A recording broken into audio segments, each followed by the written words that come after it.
ఉషోదయం ప్రేమించు కాపరి ఉషా కిరణాలు ఉదయకాలపు వాక్య ధ్యానం నాకు మిమ్మల్ని ఆహ్వానిస్తున్నాం. ప్రార్థన. మమ్మల్ని మిక్కిలిగా ప్రేమిస్తున్న పరలోకపు తండ్రి, ఈ ఉదయకాల సమయానికై వందనములు స్తోత్రములు చెల్లించుకుంటున్నాం. ఈ ఉదయకాలమున నీ వాక్యము చేత మాతో మాట్లాడి దేవా మమ్మల్ని బలపరచుమని, ఈ కార్యక్రమం వీక్షిస్తున్న ప్రతి ఒక్కరికి ఆశీర్వాదకరముగా చేయమని యేసు పరిశుద్ధ నామమున అడిగి వేడుకుంటున్నాను పరమ తండ్రి, ఆమెన్. ఈ ఉదయకాలపు వాక్య భాగము యోహాను రాసిన మొదటి పత్రిక 2వ అధ్యాయము 24వ వచనము నుండి 27వ వచనం వరకు ఉన్న వాక్య భాగమును చదువుకుందాం. అయితే మీరు మొదట నుండి దేనిని వింటిరో అది మీలో నిలువనీయుడి.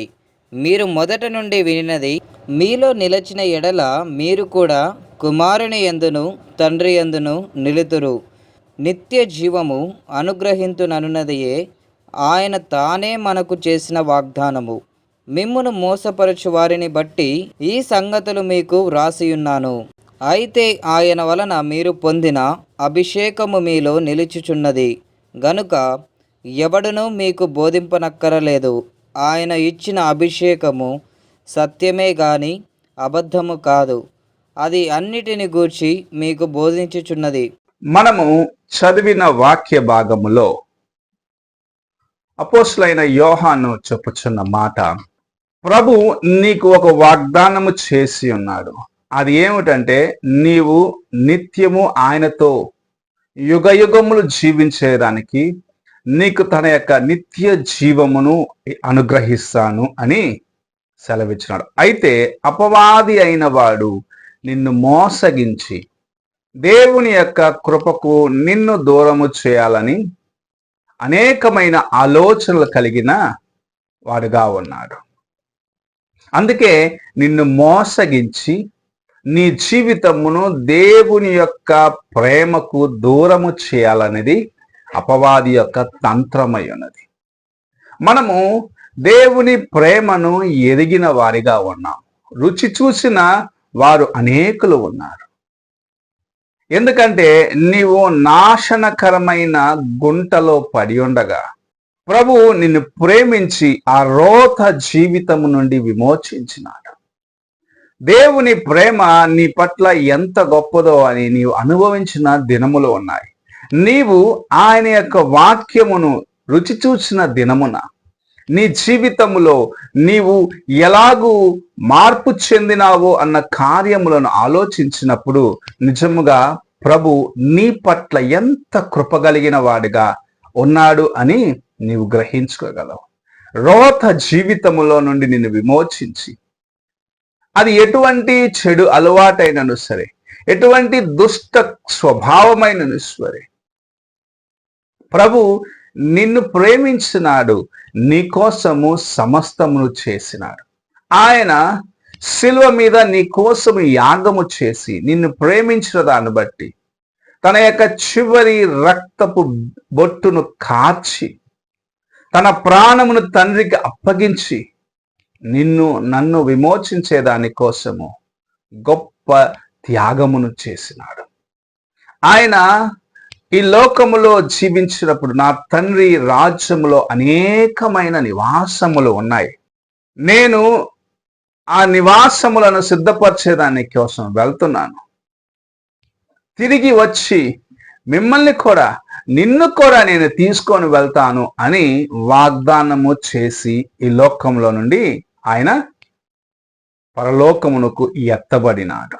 ఈ ఉదయకాల సమయమున దేవుని యొక్క వాక్యము నీవు ఏదైతే విన్నావో, ఏ వాక్యమైతే నీ జీవితమును మార్చినదో, నీవు రోత జీవితములో ఉన్నప్పుడు ఏ వాక్యమైతే నిన్ను ప్రేమించినదో, ఏ వాక్యము చేత నీవు పట్టబడ్డావో, ఏ వాక్యము నిన్ను బాగు చేసి అనేకుల మధ్యలో మరలా ఒకసారి నిన్ను హెచ్చించిన, నిన్ను గణపరిచినదో, ఆ వాక్యమును నీవు పట్టుకొని ఎవ్వరూ నిన్ను మోసగించకొనున్నట్లుగా నీవు దేవునికి లోబడిన జీవితమును కలిగి ఉండాలని ప్రభు ఆశిస్తూ ఈ ఉదయకాల సమయంన నీతో మాట్లాడుచూ ఉన్నాడు. నీవు ఆయనలో అంటు కట్టబడిన ఆ జీవితమును కలిగి ఉండాలన్నది ప్రభు ఆశిస్తున్నాడు. ఎలాగూ 2 చెట్లను తీసుకొని వచ్చి వాటి యొక్క స్వభావములు అంటుకట్టినప్పుడు మార్పు చెందుతాయో, అలాగూ నీ జీవితము దేవునిలో నీవు అంటుకట్టబడినప్పుడు నీవు కూడా ఆయన స్వభావమును కలిగి, ఆయన వంటి ఆ జీవితమును కలిగి ఉండేదాని కోసము ప్రభు నిన్ను ప్రేమించి నిన్ను కూడా ఆయన యొక్క కృపలోకి ఆహ్వానించి ఉన్నాడు. నీవు ఆయన ప్రేమను రుచి చూచినావు. ఒకప్పుడు ఈ లోకములో ఉన్నవారు నేను ఎంతో నీచముగా చూసి ఉండొచ్చు, లేకపోతే నీ యొక్క హృదయము నేను ఎంతగానో హెచ్చరించుండొచ్చు నీవు చేస్తున్న కార్యములను బట్టి. ఇతరుల ముందు నీవు హాస్యపదముగా ఉండి ఉండవచ్చు, కానీ ప్రభు నిన్నెంతగా ప్రేమించినాడు, నీ పట్ల ఎంత తన కృపను చూపించినాడు, నేను ఎలాగో ఆయన చేయి పట్టుకొని లేవనెత్తినాడు అన్న కార్యమును జ్ఞాపకము చేసుకో. నీవు అంతము వరకు ఆయనతో పాటు ఉండాలని ఆశిస్తూ నా తండ్రి రాజ్యంలో అనేక నివాసములు ఉన్నాయని నీకు వాగ్దానము చేసినాడు. అయితే నీవు సిద్ధపడి ఉండాలన్నది ప్రభు ఆశిస్తున్న కార్యము. ఆయన రాజ్యంలో ప్రవేశించేదానికి నీవు సిద్ధపడిన అనుభవం లేకపోతే, ఎవరో నిన్ను మోసగించి నీవు దేవుని యొక్క కృపను పోగొట్టుకున్నట్లయితే, అపవాది యొక్క తంత్రంలోకి నీవు గురి అయినట్లయితే, ఈ ఉదయకాల సమయమున ప్రభు నిన్ను తిరిగి ఆయన యొద్దకు రమ్మని ఆహ్వానిస్తున్నాడు. ఆయనలో నీవు మరలా ఒకసారి స్థిరపరచుకోమని, అనగా ఆయన యొక్క రుచిని మరలా నీ జీవితంలో పొందుకోమని ప్రభు తన వాక్యమును నీకు పంపించి ఉన్నాడు. ఈ ఉదయకాల సమయమున ఎవరు నిన్ను మోసగించకున్నట్లుగా జాగ్రత్తగా ఉండు. ఎందుకంటే ప్రభు నీకు నిత్య జీవాన్ని వాగ్దానము చేసి ఉన్నాడు. అక్కడ ఆయనతో పాటు నీవు ఆనందించాలన్నదే ఆయన యొక్క ఉద్దేశము. దానికోసమే ఆయన తండ్రి రాజ్యమునకు ఎత్తబడినాడు.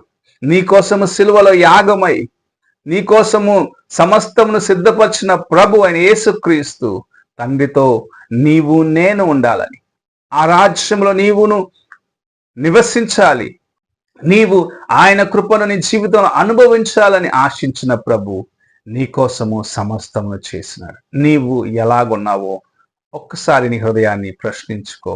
నీవు దేవునికి సమీపముగా రావాలి అని ప్రభు ఆశిస్తున్నాడు. నీవు ఆయన ప్రేమను రుచి చూడాలని, ఎవ్వరూ నిన్ను మోసగించకున్నట్లుగా జాగ్రత్తగా ఉండాలని ప్రభు ఆశిస్తూ నీతో మాట్లాడుచూ ఉన్నాడు.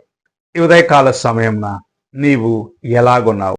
దేవుని యొక్క వాక్యము చేత నిన్ను నింపుకొని ఆయన కోసము జీవిస్తున్నావా? ఒక్కసారి నిన్ను ప్రశ్నించుకో. ప్రార్థన చేసుకుందాం. మమ్మల్ని మిక్కిలిగా ప్రేమిస్తున్న పరలోకపు తండ్రి, ఈ ప్రాతకాల సమయమున మీరు మాకు అనుగ్రహించిన నీ వాక్యమును బట్టి వందనాలు చెల్లించుకుంటున్నాం తండ్రి. నీ కోసము నాయన ఎదురు చూసేవారిగా నీ రాజ్యములో మేము పాలిభాగస్తులుగా ఉండినట్లుగా తండ్రి, నిన్ను చూసేదానికి, నీ వాక్యమును ఎరిగి వాక్యములో స్థిరపడేదానికి, దేవా ఎరిగిన వాక్యమును నాయన ఇతరులకు కూడా నాయన మేము పంచేదానికి మాకు నీ కృపను దయచేయము. నీవు నాయన తిరిగి వచ్చినప్పుడు నీతో పాటు ఎత్తబడే అనుభవంలోకి మేము రావాలని నీవు ఆశిస్తున్నావు తండ్రి. ఎవరు మమ్మల్ని మోసగించకుండగా, ఎవరు మమ్మల్ని వంచకుండగా నీ వాక్యమును చేత పట్టుకొని దేవా నీ కోసం ఎదురు చూసే కృపను మాకు అనుగ్రహించమని యేసు పరిశుద్ధ నామమున అడిగి వేడుకుంటున్నాను పరమ తండ్రి. ఆమేన్. తండ్రి అయిన దేవుని ప్రేమ, కుమారైన క్రీస్తు కృప, ఆదరణకర్తైన పరిశుద్ధాత్మక సహవాసము ఇప్పుడు ఎల్లప్పుడూ తోడయుండి సదాకాలము నడిపించునుగాక. ఆమేన్.